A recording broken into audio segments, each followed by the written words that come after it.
back of Kenya Power.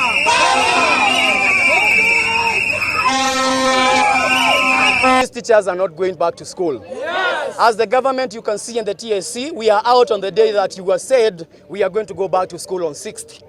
Announce any day that you want us to go back to school and we'll be back in the streets. Yes. Nobody is going to be in those schools. Yes. It is either you confirm us, yes, or we don't go back to school. I want to address the parents of the junior school.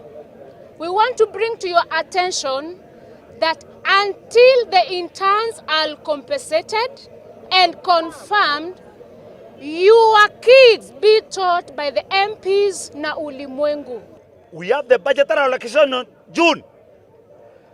If we have budgetary allocation on June, let Mogus be considered in that budgetary allocation.